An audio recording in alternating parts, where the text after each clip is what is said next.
आज दुनिया की सबसे पावरफुल ऑयल प्रोड्यूसर्स की मीटिंग है। एक डिसीजन इंडिया के पेट्रोल डीजल के लेकर निफ्टी, गोल्ड, बिटकॉइन सबके प्राइस ऐसे फ्लक्चुएट होंगे जिसकी आपने कभी उम्मीद भी नहीं करी होगी। मैं बात कर रहा हूँ ओपेक की, जी उस ओपेक की जिसमें 5 से 5 हफ्ते पहले यूएई ने एग्जिट लिया था। ओपेक एक organisation of the petroleum exporting country है।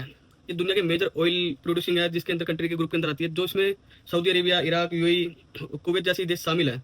इनका काम क्या है कि ऑयल प्रोडक्शन को मैनेज करना, ताकि क्रूड ऑयल की प्राइसेस पर कंट्रोल रखा जा सके। ओपेक का जो डिसीजन है वो इतना इंपॉर्टेंट क्यों हो जाता है हमारे लिए, इसकी सिंपल भाषा में समझता है कि अगर सप्लाई कम होगी और डिमांड सेम रहेगी तो क्रूड ऑयल के प्राइसेस गिर सकते हैं। इसी सप्लाई को कंट्रोल करने के लिए मंडे को मार्केट क्या करेगी, इसके लिए एक चीज़ देखते हैं कि क्या होता है कि इंपोर्ट बिल है, जो अगर इंपोर्ट बिल बढ़ेगा, रुपीस प्रेशर में आएगा, इन्फ्लेशन बढ़ेगी, और इन्फ्लेशन बढ़ेगा तो आरबीआई को रेट्स हाइक रखने पड़ सकते हैं। ये स्टॉक मार्केट के लिए जनरली नेगेटिव माना जाता है। और निफ्टी और बैंक निफ्टी पर इंपैक्ट क्या पड़ेगा, अगर क्रूड अगर शार्पली ऊपर गया तो airlines, paint, chemical, oil consumption industries पर इन सब पे प्रेशर आएगा। निफ्टी और बैंक निफ्टी में शॉर्ट टर्म वॉलेटिलिटी देखने को मिलेगी। लेकिन क्रूड अगर गिरा तो मार्केट इसे पॉजिटिव न्यूज़ के रूप में देख सकता है। इन्फ्लेशन के टाइम पे इन्वेस्टर गोल्ड की तरफ शिफ्ट कर जाते हैं। बिटकॉइन पर डायरेक्ट इंपैक्ट नहीं होता, लेकिन हाई इन्फ्लेशन और हाई इंटरेस्ट रेट्स के रिस्क असेट के लिए चैलेंज क्रिएट कर सकते हैं।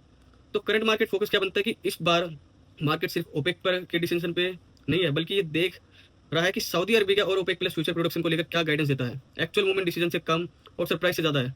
तो इसको याद रखने के लिए क्या कर सकते हैं कि ओपेक सिर्फ ऑयल की मीटिंग नहीं है, ये एक ऐसा इवेंट है जो क्रूड, निफ्टी, गोल्ड, रुपी और क्रिप्टो सब पर असर डाल सकता है। ब्रोडर मार्केट में तो आपको आज रात के बाद ही पता लग जाएगी, क्योंकि 3:30 बजे मार्केट बंद होगी ब्रोडर की, जैसे गोल्ड वगैरह की। लेकिन इंडियन मार्केट सीधा मंडे को खुलेगी, तो हाई चांसेस है कि बहुत बड़ा गैप अप गैप डाउन की उम्मीदें दिख सकती है वहाँ पे। Thank you.